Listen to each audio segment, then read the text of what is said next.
446 میں آ کر شیعوں کی حکومت کو ختم کیا تغرل بیگ سلجوکی نے۔ سلجوک مسلمان ہوئے تھے محمود غزنوی کے دور میں، سلجوک ان کے بڑے کا نام تھا۔ تو ایک دفعہ محمود غزنوی نے سلجوک سے پوچھا اگر مجھے تیری مدد کی ضرورت ہو تو کتنے آدمی پیش کر سکتے ہو؟ تو اس نے ایک تیر دیا، کہا یہ ایک تیر ہے میرا، کسی کو یہ تیر بھیج کر میرے علاقے میں بھیج دو تو چند گھنٹوں میں 1,00,000 تلواریں تیرا پہرا دینے کے لیے تیار ہوں، میرے پاس اتنی طاقت ہے۔ تو یہ سلجوک کی نسل میں تھا تغرل بیگ۔ اللہ تعالیٰ نے جب عرب زوال کا شکار ہو گئے اور ضعف کا شکار ہو گئے، جیسے بڑھاپے کا کوئی علاج نہیں، جب قوموں پہ زوال آتا ہے تو اس کا بھی کوئی علاج نہیں، پھر اور قوم کو جگہ ملتی ہے۔ جیسے بڑھاپا ایک فرد پہ آتا ہے، ایسے بڑھاپا قوم پہ آتا ہے۔ قوم کا بڑھاپا جوانی میں نہیں لوٹ سکتا، جیسے فرد کا بڑھاپا جوانی کی طرف نہیں لوٹ سکتا، قوم کا بڑھاپا جوانی کی طرف نہیں لوٹ سکتا، کوئی علاج نہیں، نئی نسل کا آنا ہی علاج ہے۔ تو عرب دھل چکے تھے، 600 سال بہت ہوتے ہیں حکومت کو، اپنی صفات گم کر چکے تھے، اب نئے خون کی ضرورت تھی۔ تغرل بیگ پہلا شخص تھا جس نے آ کر اہل سنت والجماعت کو استحکام بخشا، شیعوں کی حکومت کو ختم کیا، بغداد سے، شام سے، ان سارے علاقوں سے۔ صلاح الدین ایوبی نے اسماعیلی شیعہ کی حکومت کو ختم کیا، مصر۔ العاضد ان کا آخری خلیفہ تھا۔ صلاح الدین ایوبی نور الدین زنگی رحمۃ اللہ علیہ کا پروردہ تھا، اس کا دوست تھا، اس کے دوست بھی تھا، بچہ بھی تھا اس کے سامنے، زیادہ لکھنے پڑھنے کا شوق تھا۔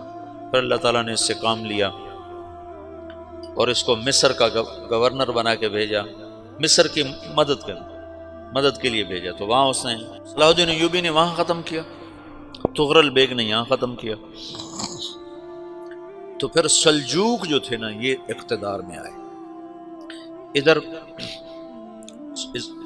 ختم ہو گئی سلطنت بنو عباس کی، مصر ایک چھوٹی سی ترکوں کی سلطنت۔ تو اللہ تعالیٰ پھر مرکزیت کے لیے ایک نظام چلایا، دو لشکر آپس میں لڑ رہے ہیں ایک میدان میں، ایک جنگلی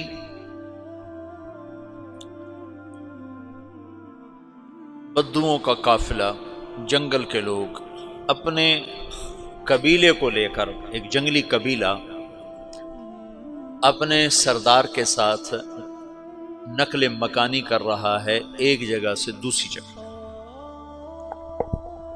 اللہ کا نظام کہ یہ لوگ چلتے چلتے چلتے اس وادی میں پہنچ گئے جہاں جنگ ہو رہی ہے، دو لشکر آپس میں لڑ رہے ہیں۔ جب یہ وہاں پہنچتے ہیں تو ایک لشکر کے قدم اکھڑ رہے ہیں اور دوسرا غالب آ رہا ہے۔ ان کو نہیں پتا شکست کھانے والے کون ہیں اور فتح پانے والے کون ہیں، ان کو نہیں پتا۔ اس جنگلی قبیلے کے سردار کا نام بھی تغرل ہے، تغرل۔ تو یہ سردار کہتا ہے جو شکست کھا رہے ہیں ان کی مدد کرو، کچھ پتہ نہیں کون ہے، کہتا جو شکست کھا رہے ہیں ان کی مدد کرو۔ تو 400 وحشی جنگلیوں نے فاتح لشکر کے پیچھے حملہ کر دیا۔ وہ تو ایک کافی ہوتا تھا، 400 دوڑ جب تلواریں پڑیں تو چند لمحوں میں نقشہ بدل گیا، بھاگنے والے جم گئے اور جمنے والے بھاگ پڑے۔ جب جنگ ختم ہوئی تو شکست خوردہ لشکر کے بادشاہ نے ان کو بلایا، اسے پوچھتا ہے مجھے جانتے ہو میں کون ہوں؟ کہا نہیں۔ کہا تو تم نے میری مدد کیوں کی؟ کہا انسانی ہمدردی کی وجہ سے، تمہیں شکست ہو رہی تھی اس لیے تمہاری مدد کی۔ پھر اس نے اپنا تعارف کرایا، میں ہوں سلیمان سلجوکی، ترکی کا بادشاہ۔ مسلمانوں کا لشکر تھا اور تاتاریوں سے شکست کھا رہا تھا، تاتاری فتح پا رہے تھے، مسلمان شکست کھا رہے تھے۔ تو وہ اللہ کی غیبی مدد بن کر آئے، تو وہ اس سے کہتا ہے میرے ساتھ رہنا پسند کرو گے؟ تم نے میرے اوپر احسان کیا ہے، میں اس کا بدلہ دینا چاہتا ہوں، میرے ساتھ رہنا پسند کرو گے؟ کہنے کا کر لوں گا۔ تو اس نے اس کو لے کر ترکی آیا، اور استنبول اس وقت روم کی حکومت میں تھا، اسے فتح کیا اس تغرل کے آگے چوتھے پانچویں پڑپوتے محمد فاتح نے۔ تو یہ استنبول ہے، یہ ترکی ہے، بیچ میں ایک چھوٹا سمندر ہے، یہاں ایک جاگیر ہے۔ تو سلطان سلیمان کہتا ہے یہ جاگیر تجھے وقف ہے، ادھر سے رومی مجھے تنگ کرتے ہیں حملے کر کر کے، تو میرا دفاع کرتے رہنا، یہ جاگیر تیری۔ یہ اس جاگیر پہ اس نے اپنے قافلے کو آباد کر دیا، اپنے قبیلے کو، اور ایک چھوٹی سی حکومت بنا لی، جو ایک صوبہ سمجھو سلمان سلجوقی کا، وہ ایک چھوٹا سا صوبہ ہے۔ وہاں جب یہ رہ پڑا تو پھر یہ ایک شیخ کے بیت ہوتا ہے، وہاں شیخ طریقہ ہے، ان کے یہ بیت ہونے جاتا ہے، وہ اس کو رات اپنے پاس ٹھہراتا ہے، تو ایک کمرے میں ان کا خادم ٹھہراتا ہے۔ یہ جب کمرے میں جاتا ہے تو سامنے دیوار میں تاکچے پر قرآن پڑا ہوا ہے، تو یہ تغرل بیگ کہتا ہے یہ کیا ہے، یہ کیا ہے؟ تو وہ خادم کہتا ہے یہ کتاب اللہ ہے، قرآن ہے۔ اچھا، وہ اس کو وہاں چھوڑ کے باہر چلا جاتا ہے۔ وہ دیہاتی آدمی، جنگل کا رہنے والا، پہلی دفعہ زندگی میں قرآن دیکھا، وہ کہتا ہے یہ قرآن ہے، اللہ کی کتاب ہے، میں اللہ کی کتاب کے سامنے سو جاؤں، کتنی بے ادبی ہے۔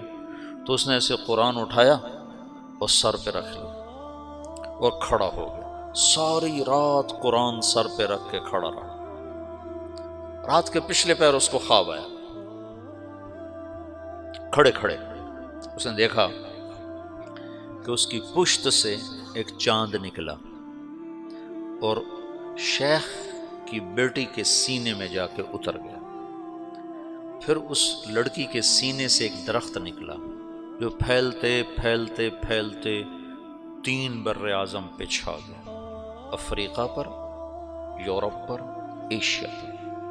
پھر اس کی آنکھ کھل گئی، وہ کھڑا ہوا ہے، تو اس نے صبح یہ خواب اپنے شیخ کو سنایا، تو انہوں نے اپنی بیٹی اس کے نکاح میں دے دی۔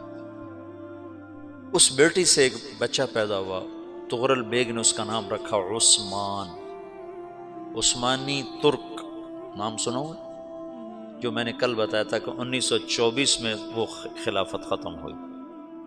تو ایک بیٹا پیدا ہوا عثمان۔